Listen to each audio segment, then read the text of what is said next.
In the book, I also mention what are your what are your priorities? What are you cultivating? Like if you're going out and you're, inputting into the physical aspect of self, all these toxins, alcohol, drugs, food, drinks, it doesn't matter what it is, you're falling right off of balance and harmony, which means you cannot tune into higher self if your body is struggling so much to figure out how to be in a harmony in there. It cannot lift up to the higher realms of self. So again, it's very simple, but what you do in the physical aspect will keep you either chained in the density of your body, or if you're kind to yourself and really cultivate a relationship with nature by understanding what is God given in this world and what is not, what is natural and what is not. What does my body feel complemented to or not? And the body always speaks to us because it's hyper intelligent.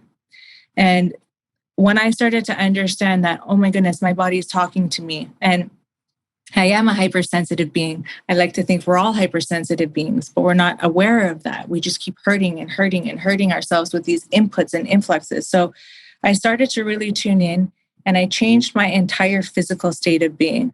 And, people will often say that I am ultra committed or I'm so disciplined. And it's not a discipline, it's a love. It's a love for myself. It no longer becomes a state of discipline when you want to treat yourself with beauty and love and understanding that this gift of life is truly a gift. Like we are really, truly here as a gift. And most of us are destroying it. And then we sit in our, in our lives confused and perplexed in the suffering of life, but we're the ones who's propagating this. We're propelling our suffering because of our actions.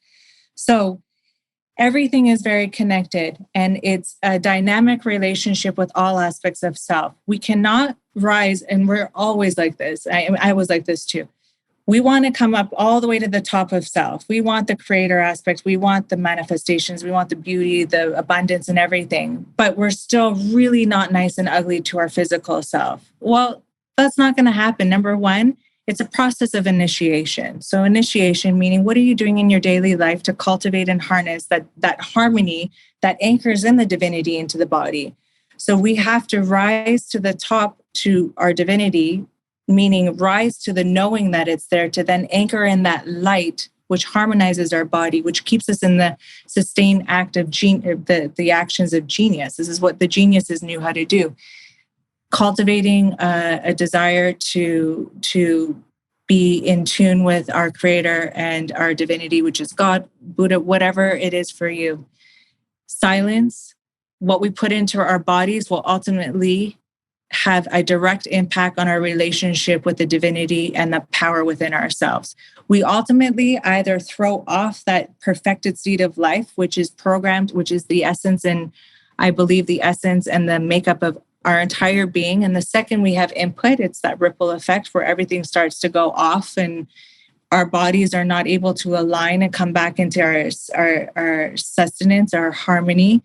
So we spend most of our time trying to hack through the disabled part of self, which we have created, as opposed, and again, surviving, as opposed to being creator. So again, like I said, desire to that relationship, what we're doing to our body, be very aware of it and understand that it has a direct impact because you're literally changing the informational input in your cells, DNA, and energy in the body. And you're keeping when we're doing this to ourselves, we're keeping ourselves in a lower density, trapped within the body. So we're not able to rise into the heights of our higher self. Commune and literally talk to divine spirit. Have conversations with it, with spirit, and surrender to the idea that we are greater than just what we're seeing in the mirror. Surrender to the idea that we are part of a collective and that it's our responsibility to rise up to the light of our knowing within the truth of ourselves.